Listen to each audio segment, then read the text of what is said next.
Eureka, tu programa de divulgación científica. Destapamos los interrogantes que más te interesan.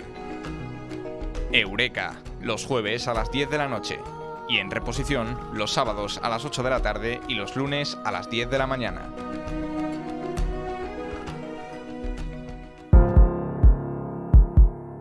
Eureka.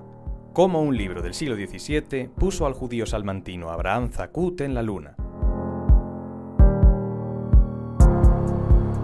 Al observar la luna a través de un telescopio, es fácil distinguir sus cráteres, producidos por impactos de meteoritos, sus mares, formados por antiguas erupciones volcánicas cuyo color oscuro confundió a los primeros que los observaron, y sus valles.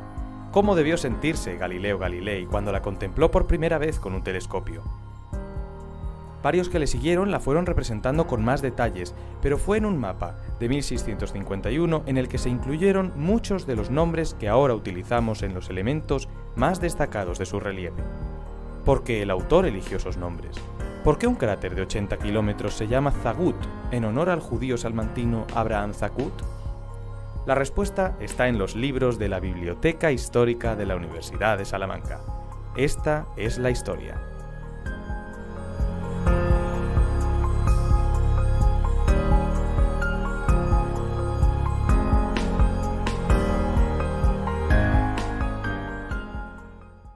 Bienvenidos, estamos aquí en un nuevo programa de Eureka, ¿no? Con Guillermo. Yo soy Miguel, uno de los becarios de la radio, que Guillermo me ha pedido que le ayude un poco en este programa.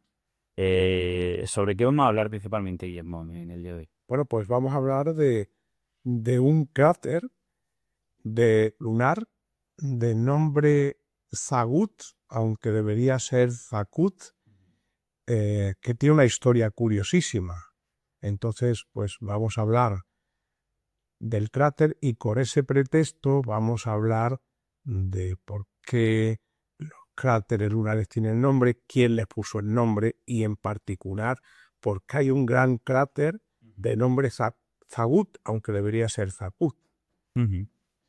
Recientemente ha publicado un artículo en The Conversation título como un libro de hace 400 años puso a un salmantino en la luna, en el que cuenta que hay un cráter en la con el nombre de Zagut, aunque dice que debería llamarse Zakut, ¿no?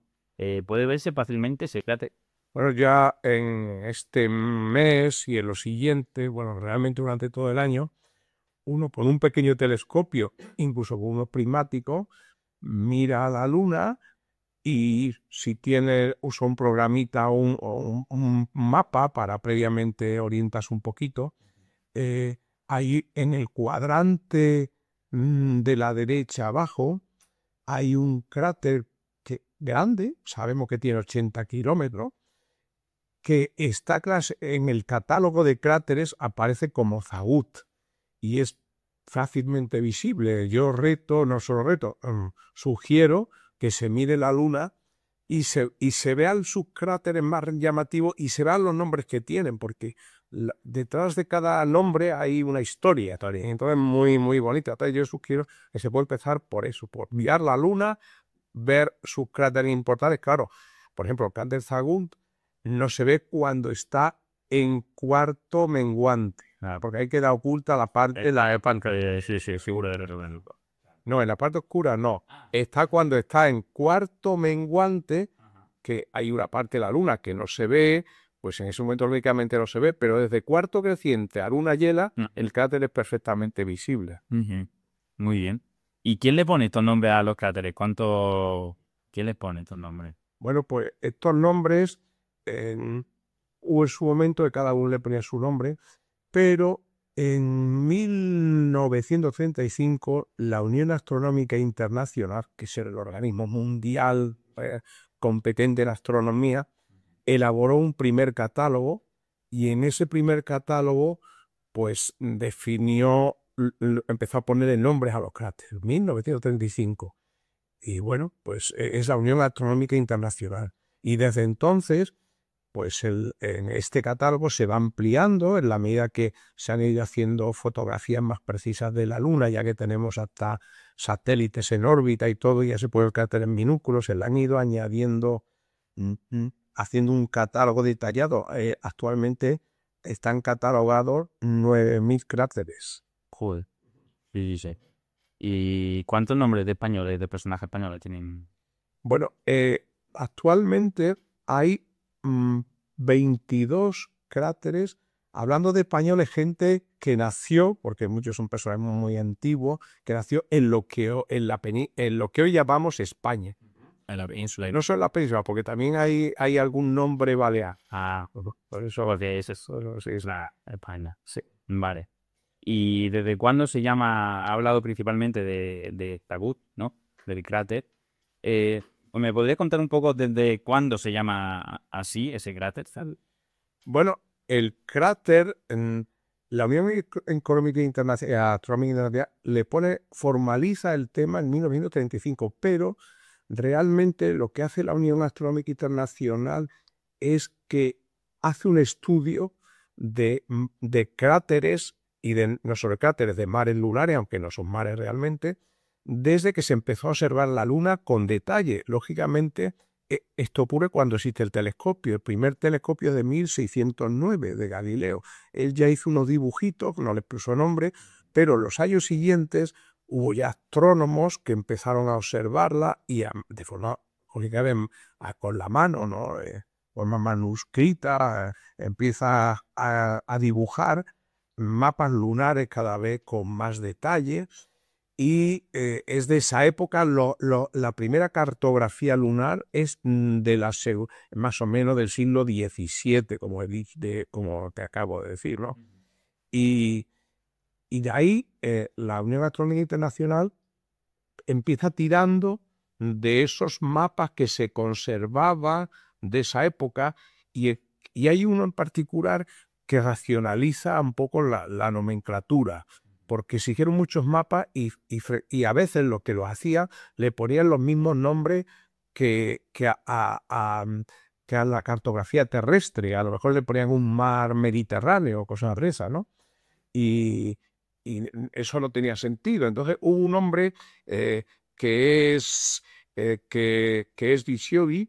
Riccioli coge y le pone nombres con un criterio muy científico, que es decir, personajes que hayan sido relevantes en astronomía o cartografía relacionados con ese tema. Y entonces es lo que hace una selección de personajes históricos, estoy hablando de 1651, y él recopila y él decide qué personajes han hecho aportaciones muy relevantes y entonces trabaja con él Grimaldi. Grimaldi es el cartógrafo que hace el dibujo, el que observa la Luna y la va pintando. Y entonces después viene Riccioli y le va añadiendo nombres con criterios que él explica. Entonces esto es un mapa de 1651, que para mí yo más o menos lo conocía, fui tirando de la Unión Astronómica Internacional.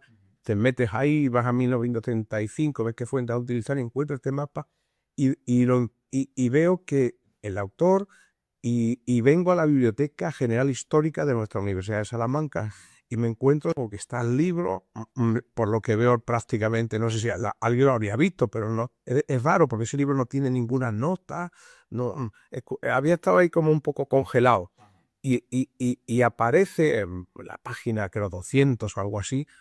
Hay un desplegable impresionante de 4 hojas desplegable y aparece el mapa con una maravilla. Para mí, que lo conocía digitalmente, pero encontrarte con él y ver cómo está y ver los detalles y todo esto es emocionante, ¿no? Y ahí veo que efectivamente hay Tagut, aparece escrito. En definitiva, aparece en un libro impresionante que se llama El Almagesto Nuevo. Y ya te digo, lo que te he contado, el libro es de Riccioli, pero el mapa como tal es un cartógrafo que es Grimaldi. El nombre, pero los nombres lo decide Riccioli. Y eso lo podemos ver, has dicho, aquí en Salamanca. Eso es, ahora ya está digitalizado y se puede ya ver, está aquí en nuestra universidad, No es necesario entrar y que te lo dé, en lo que es una joya, pero puedes verlo perfectamente. De hecho, cuando emitamos cuando expliquemos el programa, pues en la web subiremos el mapa para que pueda contemplarse, aparte que se pueda acceder por enlace, ¿no? El libro afortunadamente está ya digitalizado, sí. Pues qué bien, te llevo. Y te iba a preguntar también por qué este personaje de Scioli, que has dicho, ¿por qué elige precisamente el nombre de Zagut para uno de los mayores teatres, ¿no? Bueno, lo primero que tenemos que recordar que Zagut, o que Abraham Zagut, es un personaje salmantino. Él es un inmigrante judío, bueno, él no, su familia, viene de la expulsión de los judíos que tuvo lugar en Francia en el siglo XIV. Su familia se establece en Salamanca y él nace aquí, en tercera generación o algo así, y nada, nace en 1452, vive en Salamanca. Ahora mismo hay una biblioteca que tiene su nombre, hay otra calle en fin, un personaje que se ha recuperado y es un personaje muy destacado en la astronomía, como vamos a ver ahora, ¿no? Entonces, hay el Riccioli, pues hay un aspecto muy importante de la astronomía. Estamos hablando de una época que todavía estamos en el inicio de la astronomía moderna. Mediados del siglo XVII, y él tira para atrás y hay un aspecto muy importante que es calcular la posición de las estrellas. Y para calcular la posición de las estrellas, realmente la Tierra tiene un movimiento extraño que es como una peonza que hace que visualmente las estrellas aparentemente se muevan de una forma concreta, que es lo que se llama precesión de los equinoccios, que había descubierto Hiparco en el siglo II a.C. Pero para eso se edita un parámetro importante, que es este movimiento de peonza de precesión, y Zacut pues hace un cálculo muy preciso. De hecho, calcula que este movimiento es de 1 grado en 66 años, que es muy próximo al actual, que está el calculado con métodos precisos actuales, que está en 70 años, y es mejor que el que tenía Ptolomeo, que era de 1 grado por siglo. Entonces, este hecho le parece muy relevante porque lo es a Riccioli, y este personaje tengo que ponerlo, aparte que había hecho más descubrimientos, pero este en particular merece la pena estar entre los grandes creadores, es importante. Entonces aparece entre los nombres destacados de ese primer mapa.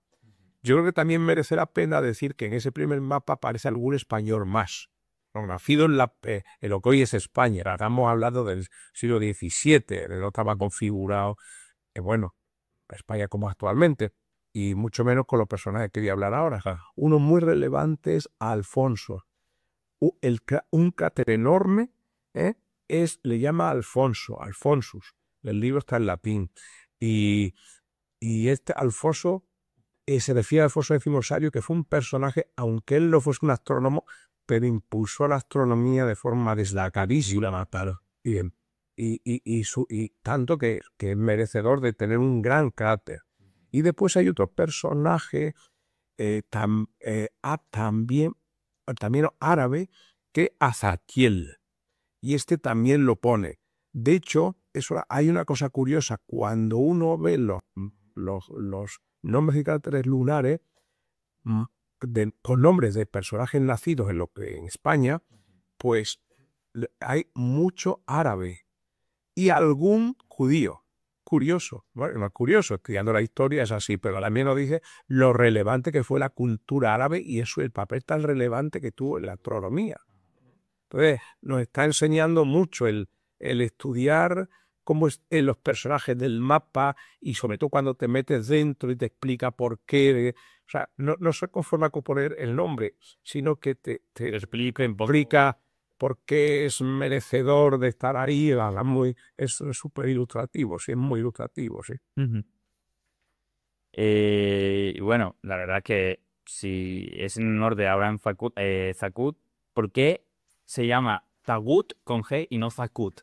Bueno, esa es una cosa que a mí me llamó mucho la atención y que es lo que me hizo indagar en el tema. Claro, la Unión Astronómica Internacional en 1935, que es por el nombre, le pone Zagut porque ha tirado de este mapa y en este mapa aparece con el nombre Zagutal. Cuando uno lee el libro, no hay duda, hace Abraham Zagut, pero pone Abraham claramente.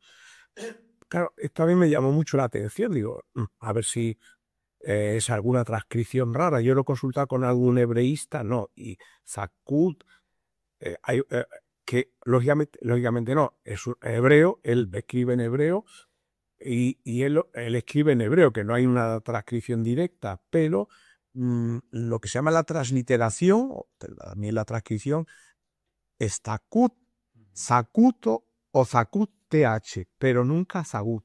Entonces digo, bueno, ¿dónde está el error?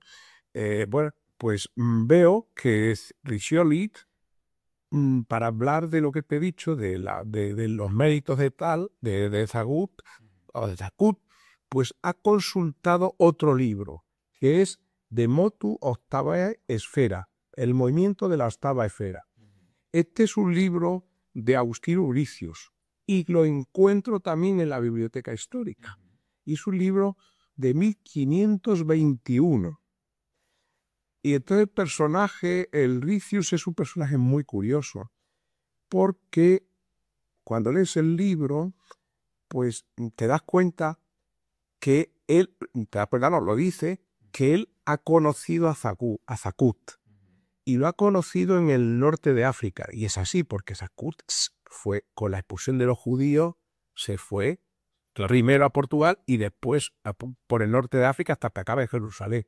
Él lo conoce, él hace mención a Cartago, entiendo que es Túnez, es donde él lo conoce, y hace mención a un libro de Zacut que es la gran composición, si lo traducimos al castellano, escrito en hebreo. Luego este personaje había leído a Zacut directamente en hebreo.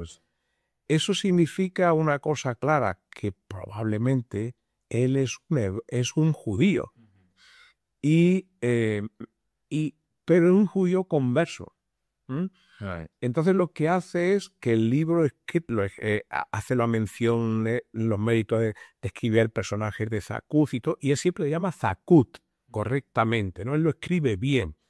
Y mi impresión, yo creo que es clarísima, es que más adelante Riccioli comete un error de transcripción. Él lee Zacut y escribe Zagut.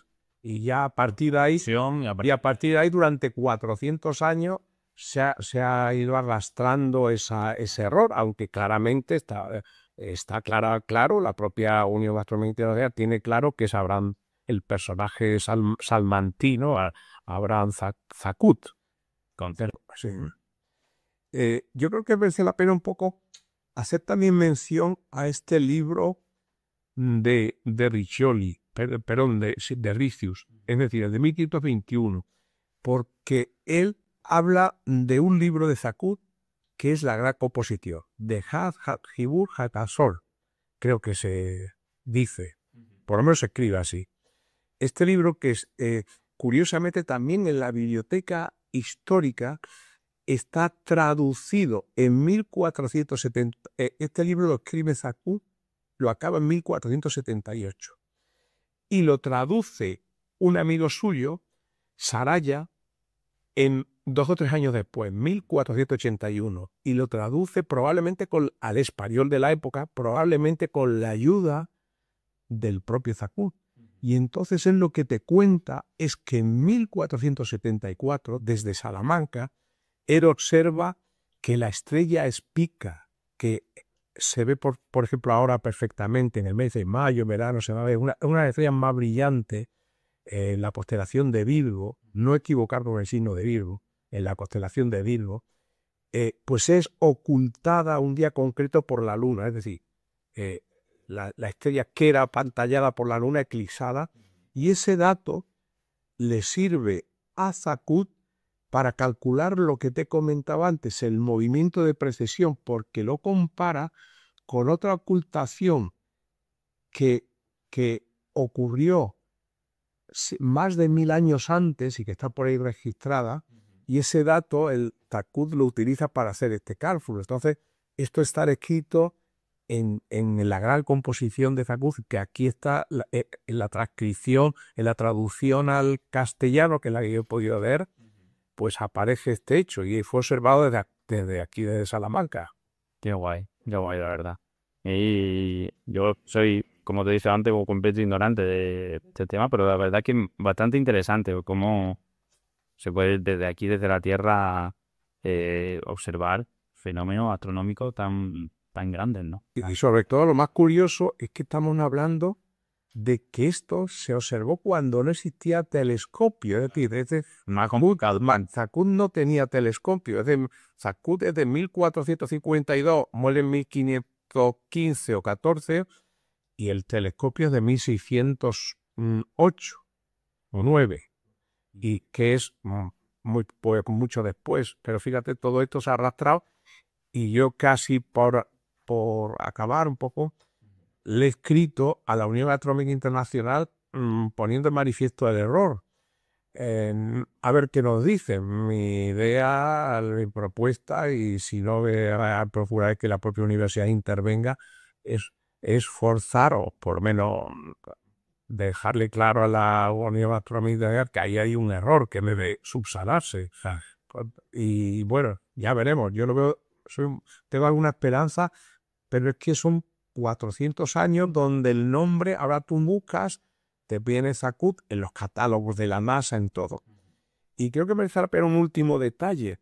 Como se ha ido, claro, el cráter Zacut como tal se ve claramente en un pequeño telescopio, pero se ha ido observando la Luna cada vez con más detalle, y ahora mismo se le llama Zacut al cráter principal, que por cierto que tiene a su vez algún cráter interior, y a varios cráteres que le rodean, de forma que ahora mismo hay en la Luna catalogados 15 cráteres que se llaman Zacut. Uno es el principal, es Zacut, y los otros Zacut A, Zacut B, Zacut C, y así que están así, alrededor en el centro. En total 15 cráteres, o sea, Lo importante. muy importante. Sí. Qué guay. Pues a ver si podemos rectificar ese error de 400 años. O sea, sí. Pues nada, yo creo que hasta aquí. Si quiero te pedir, Pues nada, pues muchas gracias a los oyentes, y sobre todo los animo a que miren el cielo, miren a la Luna, busquen el cráter Zacut y otros cráteres, porque hay historias muy curiosas. Y sobre todo que también poner un poco en valor el material que tenemos en nuestra universidad y en nuestra biblioteca histórica, o sea, con los libros que están llenos de historias como esta. Pues muchas gracias, Guillermo, muchas gracias al oyente, y nada, nos vemos en el próximo programa. Eureka, tu programa de divulgación científica. Destapamos los interrogantes que más te interesan. Eureka, los jueves a las 10 de la noche. Y en reposición, los sábados a las 8 de la tarde y los lunes a las 10 de la mañana.